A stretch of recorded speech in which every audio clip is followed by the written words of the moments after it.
오늘은 바울 사도에 대한 이야기를 한번 해볼까 합니다. 오늘 읽으신 본문은 바울이 1차 선교여행을 끝나고 2차 선교여행을 떠나는 그런 장면 가운데 그리스 지역을 돌고 있는 상황입니다. 빌립보를 지나가고 데살로니가를 지나가면서 바울과 실라가 같이 협력해서 선교를 하고, 그리고 베레아와 오늘 읽었던 본문 가운데 아덴이라는 지역에 이르게 되는 것입니다.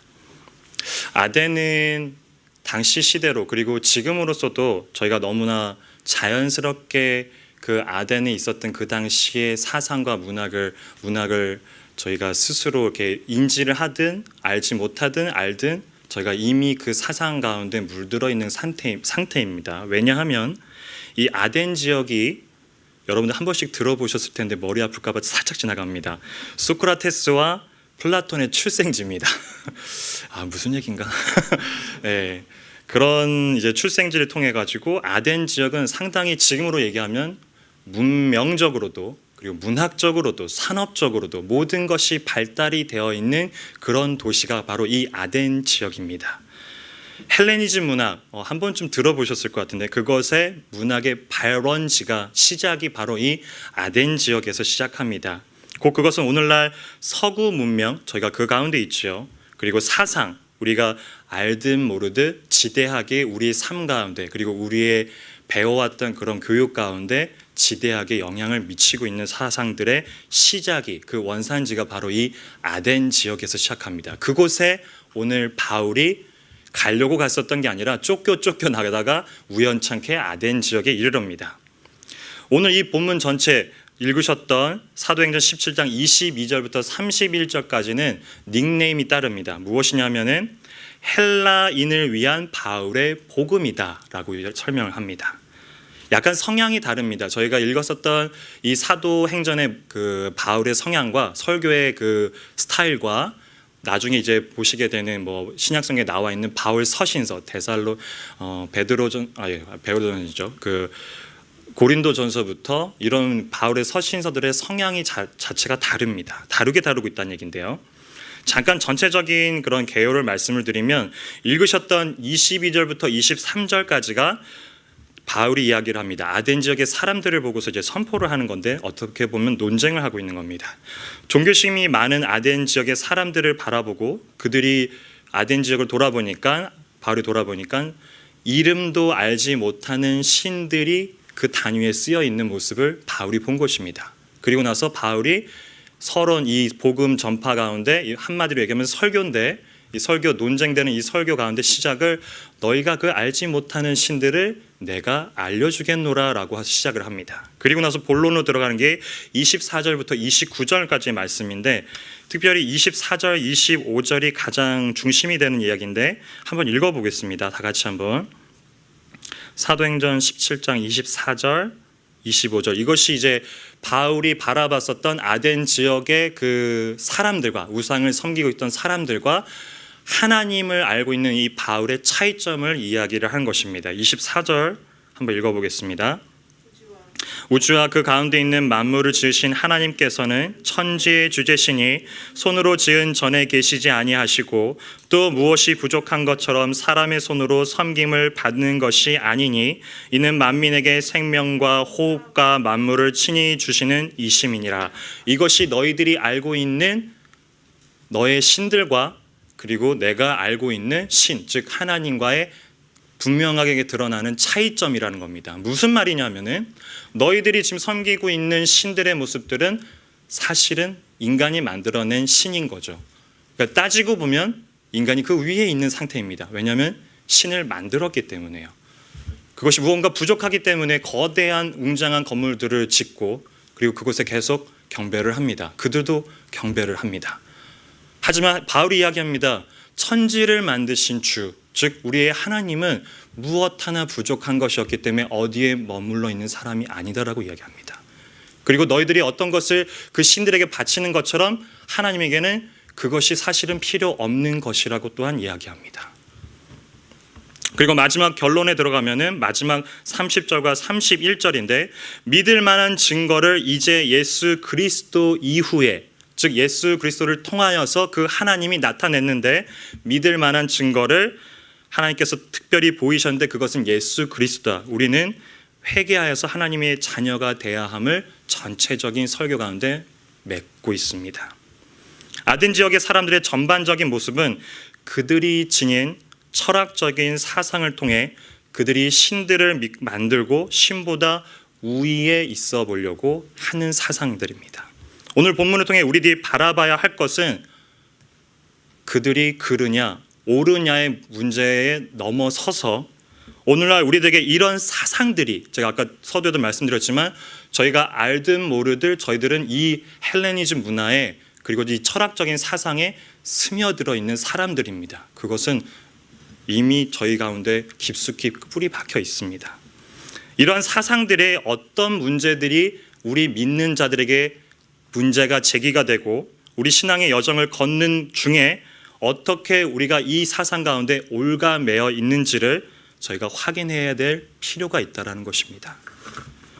이쯤 들어보니까 쉽지 않은 이야기를 하겠구나라는 생각이 드시죠? 저도 이 준비하면서 지금 많이 떨립니다. 제가 받은 이 강력한 메시지들이 잘 여러분들에게 전달되었으면 좋겠고 그것을 위해서 지금이라도 마음속으로 계속 기도하셨으면 좋겠습니다. 한마디로 얘기하면 이 헬레니즘 문화, 아덴 지역에서 펼쳐지고 있는 이 철학적인 사상들, 그들이 연구하고 있는 이 사상들에 대해서 우리가 신학에 대한 차이점들을 우리가 살펴봐야 될 필요들이 있다는 것입니다.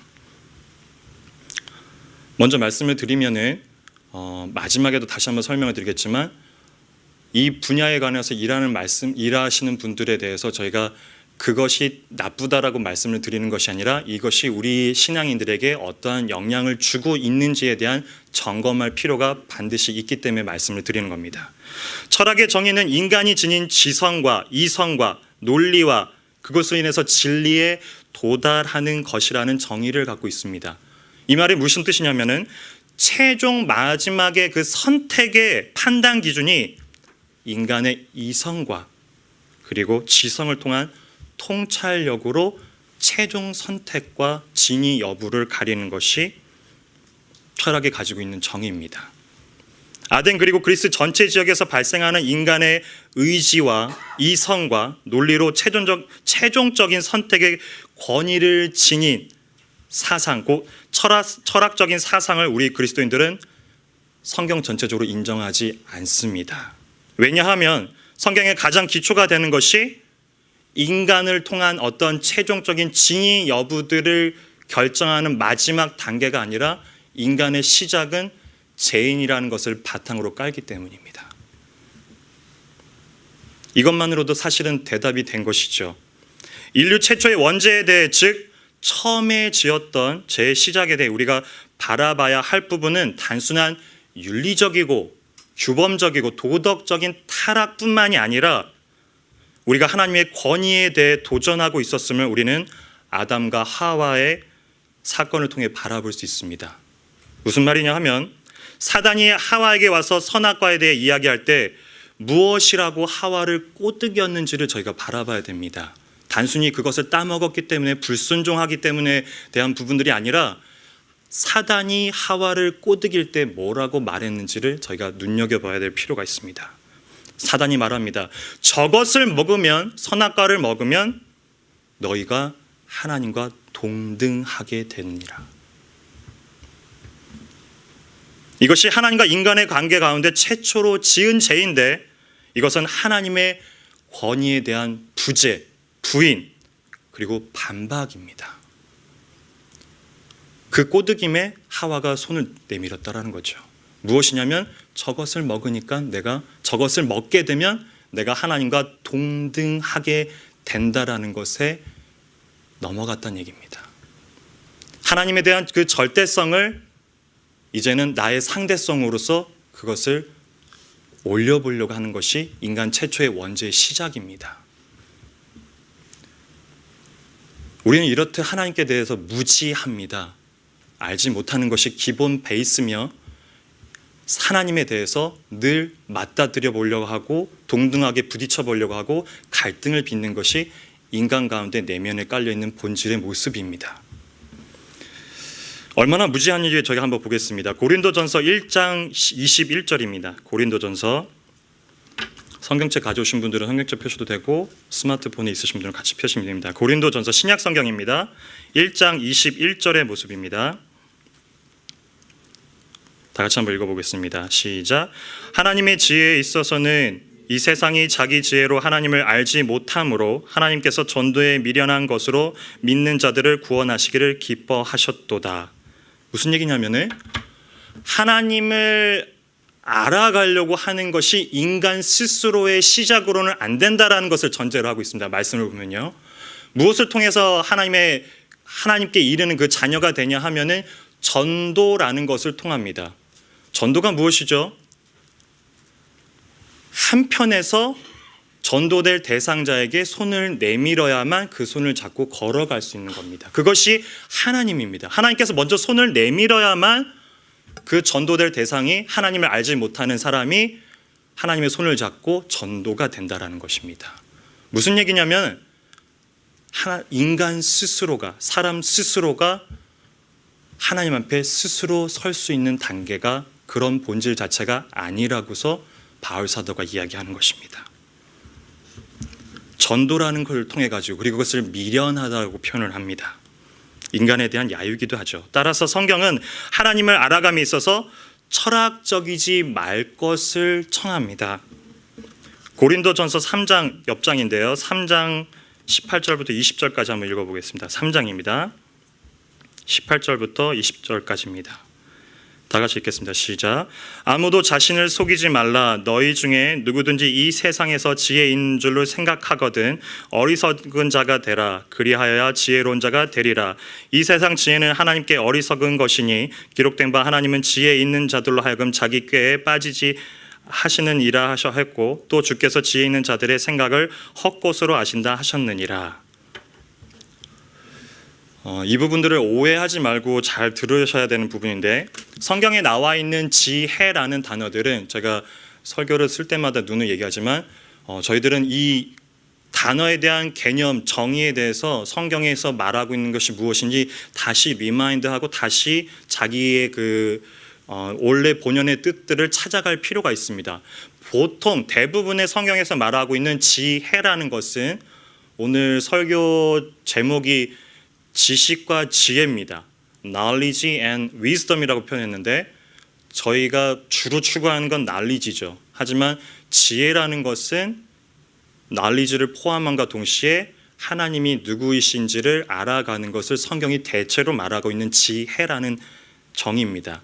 근데 대부분의 사람들은 이 지혜를 지식으로도 같이 포함을 하면서 주로는 그 뜻으로 받아들이죠. 오늘 나와 있는 지금 제가 방금 읽었던 고린도전서 3장 18절부터 20절까지 나와 있는 지혜라는 뜻은 이 뜻입니다. 무슨 얘기냐면 하나님을 알아가는 것이 아니라 세상적인 지혜를 이야기하고 지식을 얘기합니다. 지혜의 정의 대부분들이 하나님을 아는 것의 지혜가 지혜라고 하지만 방금 읽은 본문의 지혜는 그것이 아니라 철학적인 인간의 사고와 이성과 판단이 어리석다라고서 바울 사도가 이야기하는 겁니다. 눈여겨봐야 될 것은 저희가 지금 읽고 있는 이 바울이 어떠한 신분을 가졌는지 그리고 어떠한 지식적인 배경을 가졌는지 여러분들이 아셔야 됩니다. 지금으로 얘기하면 바울 서신서가 신약성경 26권 중에 27권 중에 13권을 바울 서신서가 썼습니다. 바울이 썼다는 얘기죠. 거의 반이 다 돼가는데 바울 사도의 이 논리 정형하고 이성 정형한 이 모습들은 그의 배경이 얼마나 뛰어난지를 학문적인 배경이 얼마나 뛰어난지를 저희가 알 수 있습니다. 바울은 지금으로 얘기하면 상당히 명문대 출신입니다. 그리고 그 서두에 쓴 사람이고 지식으로만 만족했던 사람이 아니라 그 지식을 행했던 사람들입니다. 행했던 사람이 바울입니다. 왜냐하면 바울이 사울이 열적에 자기의 믿음 가운데 그리스도인들은 일리거란 사람들입니다. 이미 예수 그리스도가 제명을 가지고 못 박혀서 죽은 상태이기 때문에 그들을 따르는 추종자들은 바울 사도의 학문과 바울 사도의 열정 가운데 그들은 쳐 죽여야 될 사람이라는 거죠. 그래서 그들을 찾아 떠나고 빌립 집사님이 돌아가는 그 현장에도 어린 바울 청년이 있습니다. 사울이었겠죠. 그 정도로 이 바울은 사울이었을 적에 강한 행동으로 자기의 지식들을 다 표현했었던 사람뿐만 아니라 지식이 겸비되어 있었던 사람이라는 얘기입니다. 그 사람이 사울로 변하자, 머리가 바뀌자 어떻게 합니까? 성격은 그대로입니다. 자기가 가지고 있는 예수 그리스도의 누구인지를 체험하고 나서 그것을 그대로 행했던 사람들이죠. 예수를 만나면은 성질까지도 바뀌는 줄 아는 사람들이 많습니다. 성질은 잘 안 바뀌죠. 다만 이 머리가 바뀝니다. 그 전에 내가 어디에 속해 있었던, 어디를 바라봤었던 최종 나의 사상과 사고가 이제는 하나님을 바라보는 사람이 된 겁니다.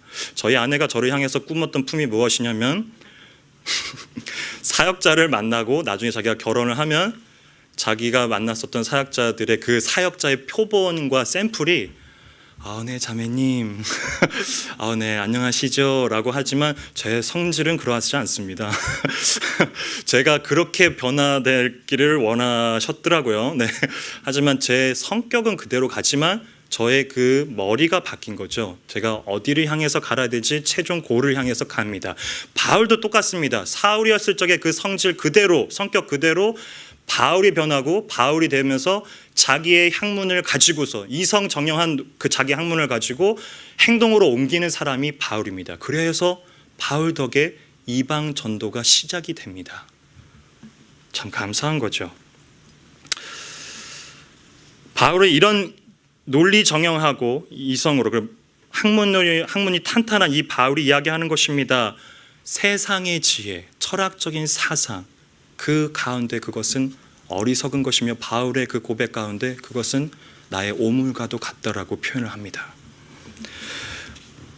천국을 소유할 수 있는 자들은 이런 철학적인 인간 본연의 모든 것을 최종 그 판단 기준들을 인간으로서 기준 잡는 것이 아니라 천국은 누가 갈 수 있다고 하죠? 어린 아이와 같은 자들이 갈 수 있다고 표현합니다. 어린 아이. 단어만 들으셔도 뭔가 동심이 떠오르고 그 아이들의 그 귀여운 모습들이 떠오르죠. 여기서 말하는 이 어린 아이와 같다라는 것의 정확한 해석은 그 아이가 저희가 바라보고 있는 그 아이들, 저희 아들이 지금 이제 1살 갓 넘었는데 순박하지 않습니다. 절대로 아이들은 순박하지 않습니다. 그죠? 다만 저희들이 바라봤을 때 아이들이 저지르는 그런 아무리 맥시멈으로 일을 저질러 봤자 기껏해야 뭐 하나 깨부시는 정도인데 피해성이, 위험성이 적기 때문에 그러니까 저희가 그냥 어른들이 보기에 그냥 그렇게 넘어가는 겁니다. 웃어가면서. 아이들을 순박하다고 지금 이 천국은 어린아이에게 열려있다라는 것은 어린아이와 같은 마음으로 가라는 것은 다만 어린아이와 같은, 여러분들 아시잖아요. 어린아이들이 본인의 생각을 해보셔도 아실 텐데 상당히 영악합니다. 그죠? 영악하고 자기 이해 타산을 정확하게 따져가고 어떻게 해야지 이거를 내가 할 수 있을까 휘두르 볼 마음들이 누구나 다 있습니다.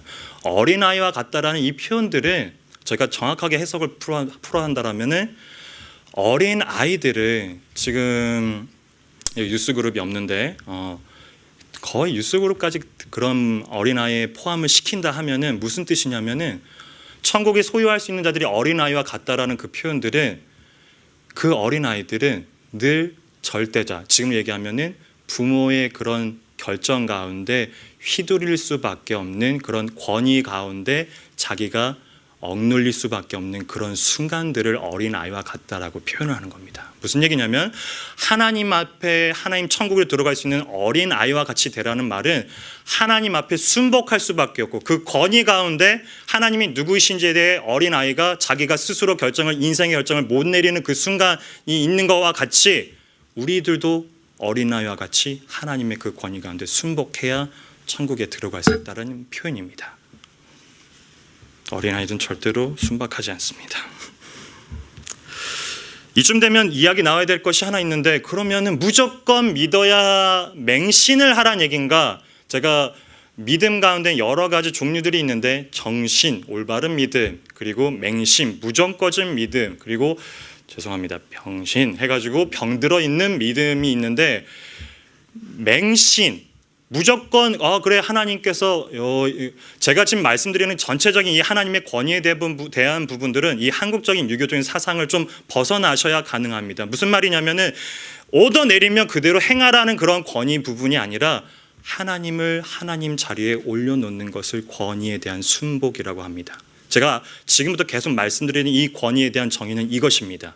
무조건 합리적이지 않고 이성적이지도 않고 무조건 내 말이야 라고 사는 그런 어떤 억압적인 권위를 말하는 것이 아니라 하나님이 하나님 자리에 올려져 있는 부분들을 권위라고 합니다. 그럼 이 권위에 대한 부분들에 대해서 그냥 무조건 맹신하라는 겁니까? 네네라고 하는 겁니까? 아니요, 성경은 그렇게 말하고 있지 않습니다. 성경 많은 부분들이 주로 이야기를 하고 있는 전반적인 내용들은 우리의 생각을 매우 많이 촉구하고 요구합니다.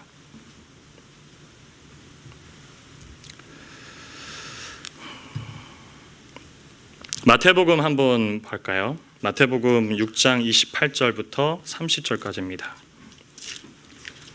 본문에 여러 성경들이 있지만 오늘 한번 마태복음을 통해 가지고 얼마나 우리의 생각들을 촉구하고 있고 맹신이 아니라 우리의 생각들로 인해서 하나님께 하나님의 그 진리를 찾아가기 위해서 우리의 생각이라는 것을 사고라는 것을 얼마나 쓰고 있는지 그 부분들을 한번 보려고 합니다. 마태복음 6장 28절부터 30절까지입니다. 다 같이 한번 읽어보겠습니다. 시작. 또 너희가 어찌 의복을 위하여 염려하느냐? 들의 백합화가 어떻게 자라는가 생각하여 보라. 수고도 아니하고 길쌈도 아니하느니라. 그러나 내가 너에게 말하노니 솔로몬의 모든 영광으로도 입은 것이 이 꽃 하나만 갖지 못하였느니라. 오늘 있다가 내일 아궁이에 던져질 들풀도 하나님이 이렇게 입히시거든 하물며 너희일까 보냐 믿음이 작은 자들아. 짧게 읽은 그 세 절밖에 안 되는 일 가운데 얼마나 사람들의 생각들을 믿는 자들의 생각을 촉구하고 있는지 보이십니까? 공중에 나는 새를 봐라. 그대로 딱 보고 저게 새구나라고 얘기하라는 것이 아니라 우리의 생각을 살피시는 겁니다.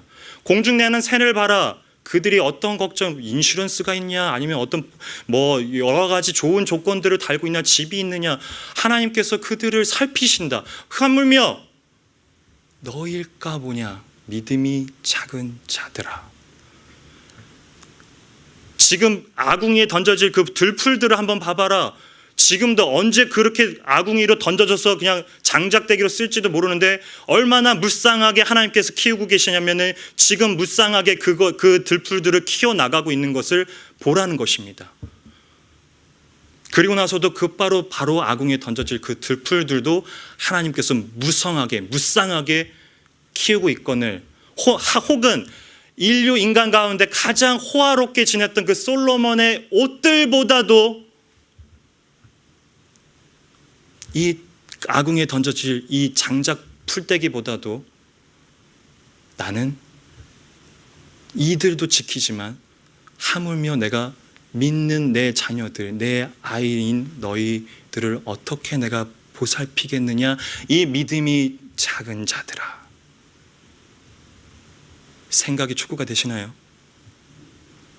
하나님께서 이루시는 것들 그리고 그 보여주시는 것들에 얼마나 우리의 생각들을 집어넣고 계신지 보이십니까? 이 본문만 아니라 여러 가지 본문을 통해서 저희들이 바라봐야 될 것은 생각을 촉구하셔야 됩니다. 성경을 읽으시고 문자 그대로를 해석하지 마시고 전체적인 문맥들을 보셔야 되고 그리고 하나하나 하나님께서 우리의 생각들을 얼마나 촉구하신지를 생각해 보셔야 됩니다. 맹신이 아닙니다. 물론 이런 얘기를 하다 보면은 다시 이런 것에 제한을 두셔야만 합니다. 신앙인들로서 내가 생각하고 느끼고 확인하는 것이 전부라는 뜻이 아닙니다. 절대 그렇지 않습니다. 성경은. 그래서 이것을 우리가 분명히 하기 위해서 우리에게 가장 영향을 끼치고 있는 철학 사상과 과학 사상들에 대해서 좀 비교를 해볼 만한데 과학의 위치를 한번 우리 믿음의 신앙인들로서 한번 분명히 해볼 필요가 있습니다. 과학의 위치입니다. 저희가 혼동을 하고 있는 것은 이미 다른 학자들은 제가 보건대 세계 많은 학자들은 이 과학에 대한 부분들이 어느 정도 사실에 대한, 과학이라는 정의는 사실에 대한 정의를 한 겁니다. 객관성입니다. 무엇이냐면은 흔히 저희가 알고 있죠. 물은 몇 도씨에 끓고 있죠?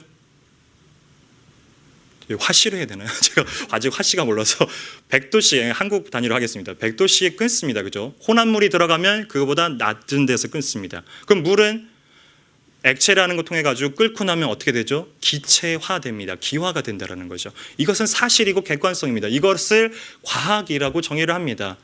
과학주의, 과학 철학 혹은 과학 학설에 대해서 우리가 좀 이게 혼동을 하는 경우가 있습니다. 학설이 무엇이냐 하면은 어떠한 이 사실, 과학적인 사실과 이 사실들이 있는데 아직 나타나지 않는 것들에 대해서 가정을 하는 것을 과학주의라고 하고 학설이라고 합니다. 그죠? 아직 분명한 객관적인 사실이 보이지 않는다는 것입니다. 그것을 저희들은 많이 혼동을 하고 있는 것 같습니다. 예를 들면 가장 큰 것이 이렇습니다. 아직 정확하게 밝혀지진 않지만 지구의 나이를 과학자들이 추정하건대 한 30억 년 정도쯤을 보고 있습니다. 성경이 말하고 있는 연대기를 따져보면은 나와 있지는 않습니다. 하지만 이 아담부터 쫙 하고 지금까지, 지금이 2017년도고 약간 BC, 예수님 오시기 전에 3,000년, 4,000년도를 하면은 연대기로 한국은 성경이 말하고 있는 지구의 나이는 그 정도로 보입니다. 무슨 말이냐면 약 1만 년 정도도 안 된 것이라고 성경은 이야기를 합니다. 다 맞는 것은 아닌데 한번 이런 생각을 한번 해볼 필요가 있습니다. 퀴즈를 한번 내볼게요. 아담이 처음 에덴 동산에 태어났을 때 몇 살이었을까요?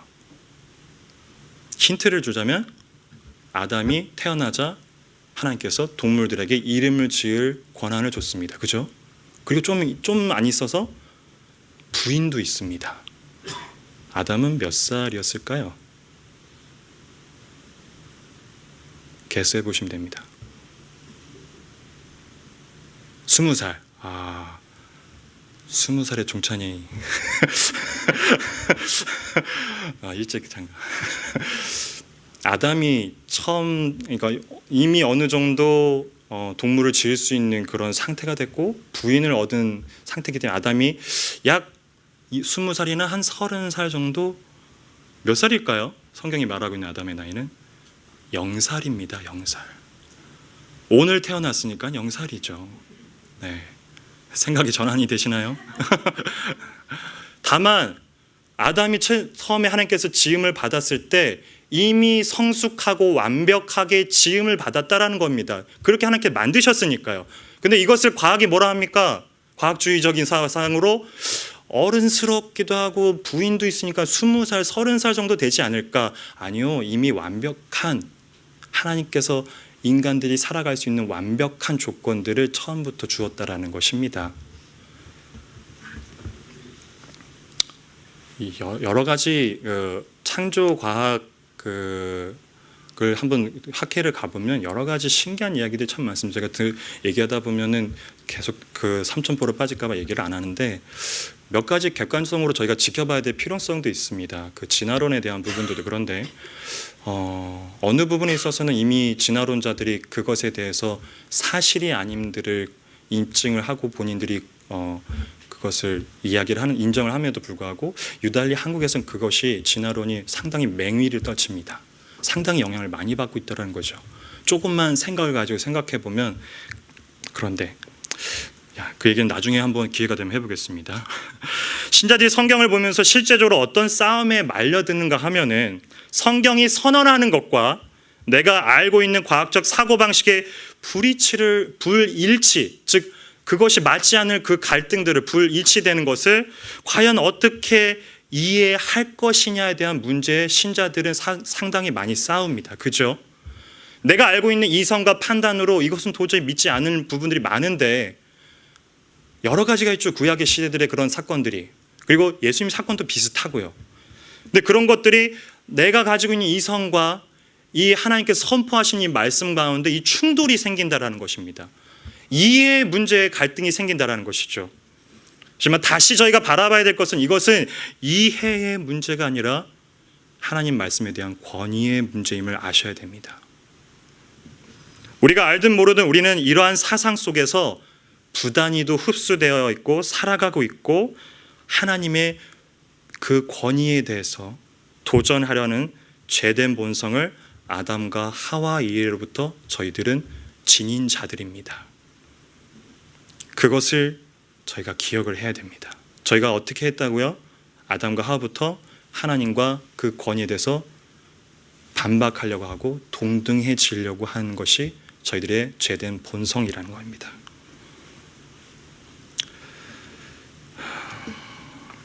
아까도 말씀드렸듯이 우리는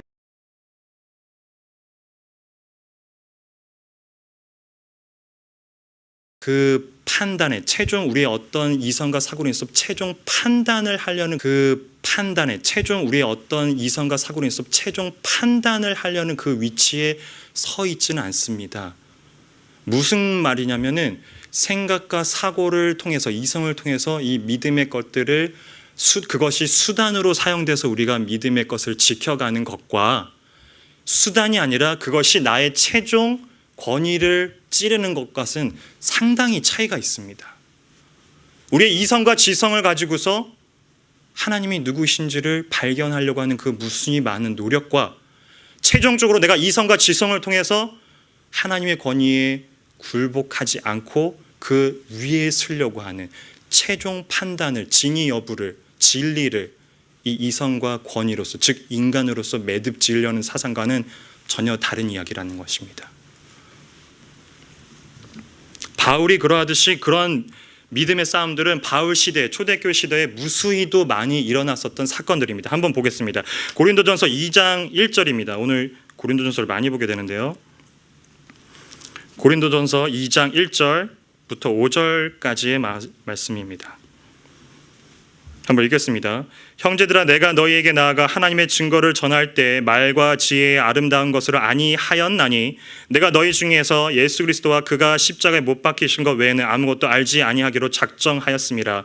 내가 너희 가운데 거할 때 약하고 두려워하고 심히 떨었노라. 내 말과 내 전도함이 설득력 있는 지혜의 말로 하지 아니하고 다만 성령의 나타나심과 능력으로 하여 너희 믿음이 사람의 지혜에 있지 아니하고 다만 하나님의 능력에 있게 하려 하였노라. 무슨 말이죠? 바울은 최고의 학문을 지닌 자인데 그 지식으로 내가 너희들을 전도하지 않겠다라는 이야기입니다.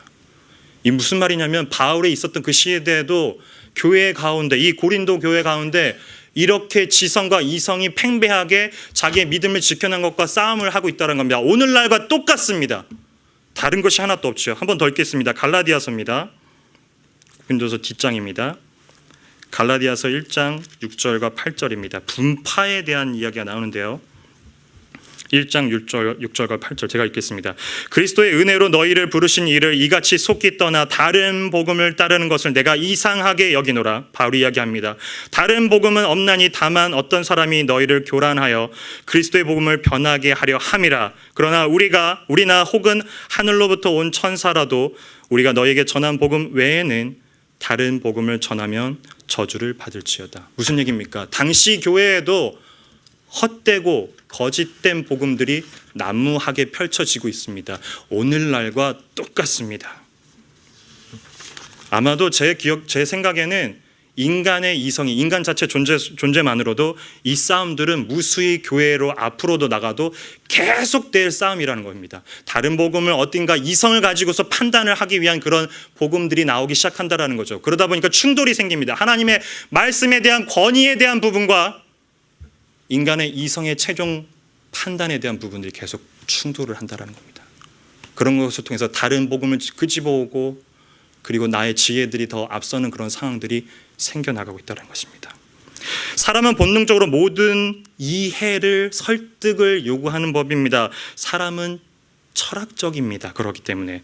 왜 그렇습니까? 다 신이 되려고, 동등하게 되려고 노력했던 자들입니다.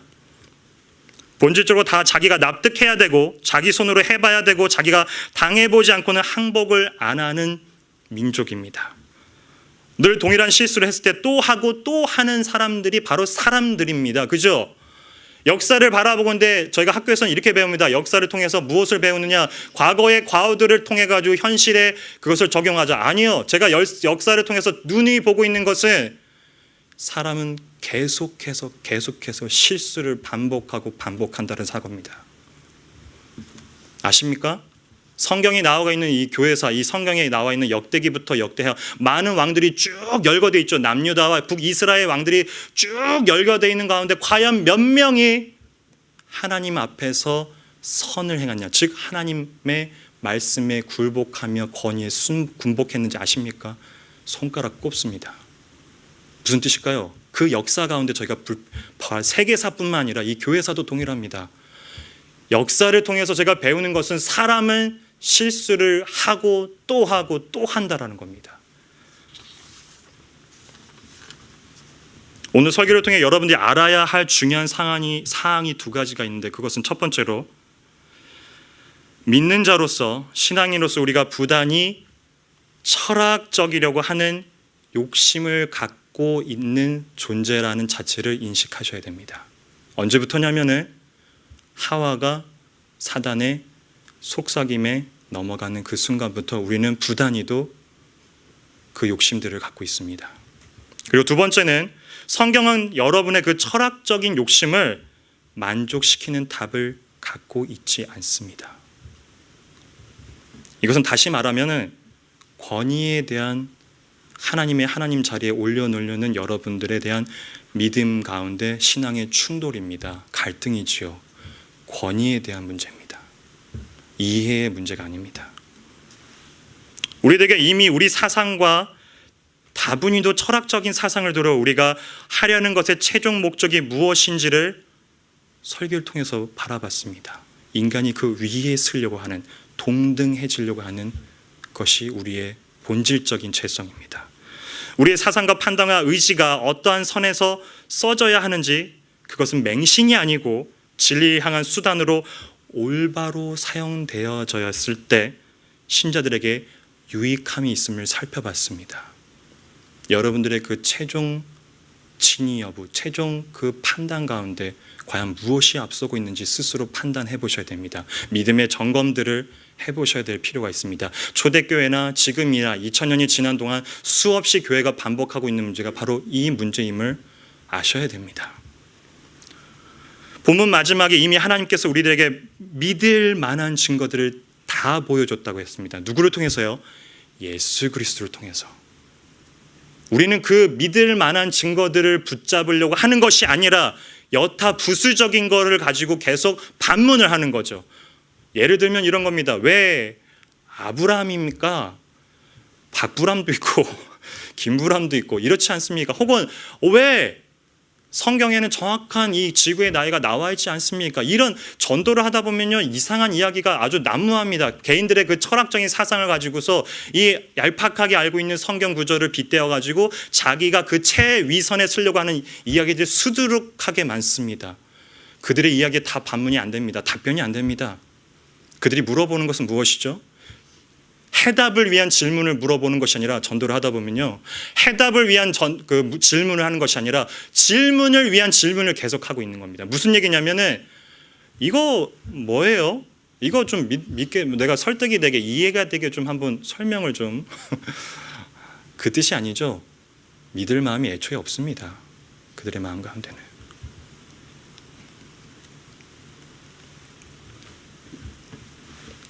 그러한 모습들이 사실은 저희 안에도 무수히 많이 있다는 것을 인식을 하셔야 됩니다. 성경은 자세하게 지구가 몇 억 년 나이인지 알려주지 않습니다. 예수님이 성탄절에 태어났는데 그게 맞습니까? 그것도 없습니다. 그리고 또 다시 오실 예수님은 도대체 언제, 몇 월, 며칠 날, 몇 시에 오십니까? 왜 그렇죠? 그때까지 가만히 있다가 그때라만이라도 뭔가 해보려고, 네, 그렇죠. 그리고 그때까지 모아뒀던 걸 뭔가를 다 써보고 그때라도 뭐 해보려고. 제가 말하는 뉘앙스를 아시겠습니까? 그 본질적인 것에 관심이 없다라는 겁니다. 성경이 말하고 있는 것을 이미 오늘 설교 본문의 마지막 절에 예수 그리스도를 통하여서 너희가 믿을 만한 모든 것들을 다 보여줬다고 이야기합니다. 즉 너희들이 본질적으로 하나님을 어떻게 믿어야 될 사람인지를 이미 다 얘기를 했는데 너희들이 지금 묻고 따지고 있는 것들은, 질문하고 있는 것들은 그 본질과는 전혀 상관이 없는 이야기라는 얘기입니다. 이미 저희들은 그 믿을 만한 증거들을 다 지니고 있습니다. 이 성경을 통해서요.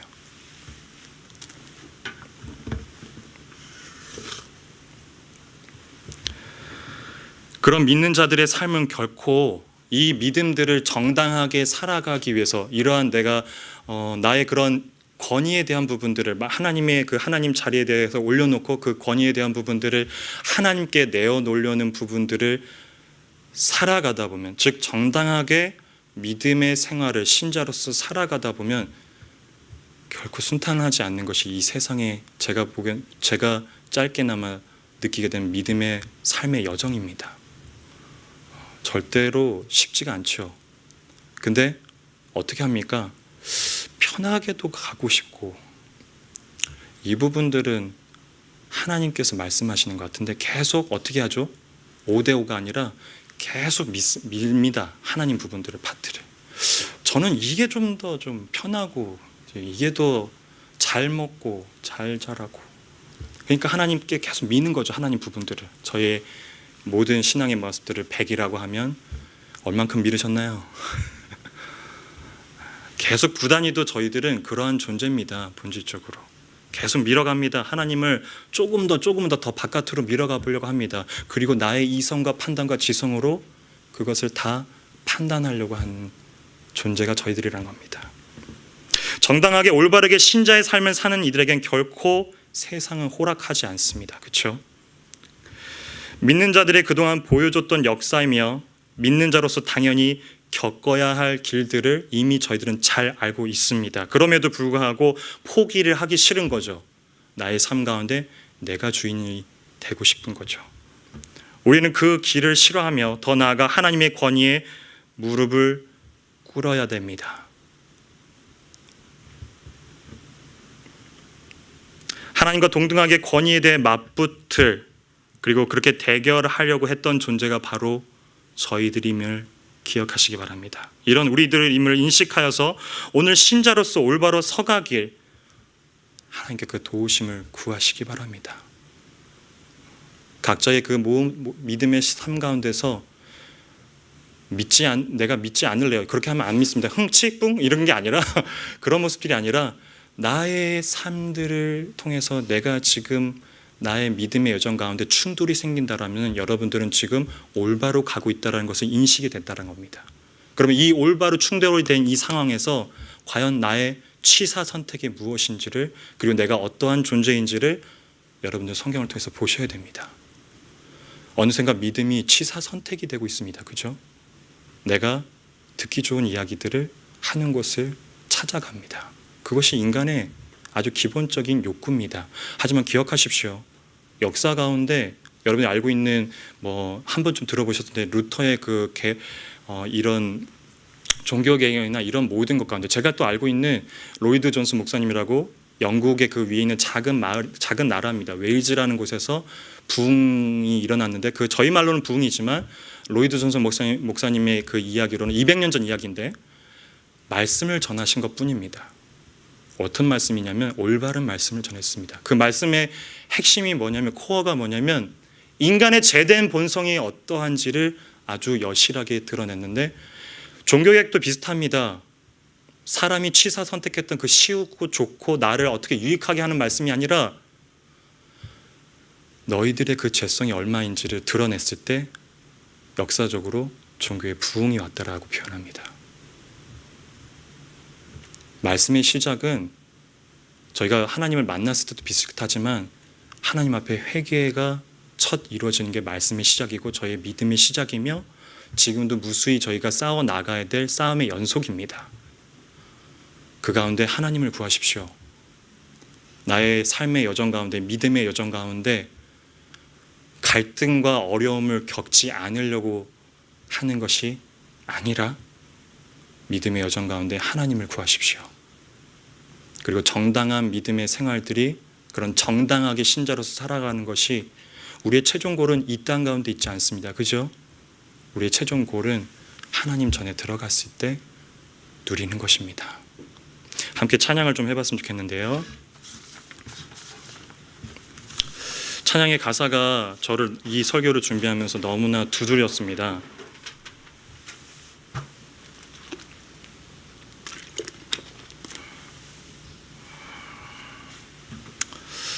찬양 가사를 한번 좀 읊어보겠습니다. 파워포인트도 나올 텐데요. 나의 백성이 다 겸비하여 하나님을 경배하여 내게 기도하며 나의 얼굴을 구하여서 그 악한 길을 떠나면 하늘에서 듣고 죄를 사하며 우리들의 땅을 고치시리라. 아버지여 고쳐주소서. 이 나라 주의 것 되게 해주소서. 우리의 믿음의 모습들이 이러하셔야 됩니다. 주 하나님 간절히 기도하오니 상한 이 땅, 상한 내 마음, 그리고 나의 그런 믿음 생활 가운데 나의 우선순위가 최종 단계가 즉 나로부터 시작되는 그런 마음들 가운데 하나님의 권위에 굴복하지 않으려고 하는 그 마음 가운데 상한 이 땅, 상한 이 믿음의 내 마음들을 본질을 새롭게 하여 주소서. 함께 한번 찬양해 보겠습니다.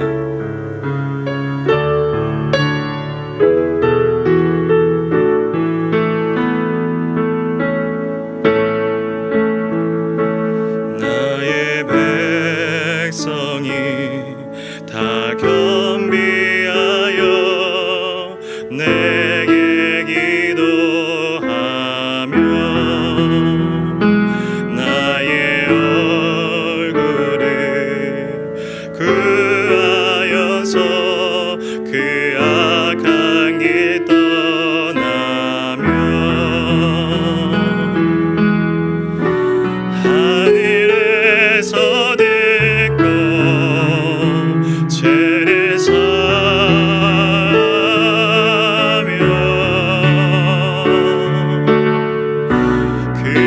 그들의 땅에 고치리라.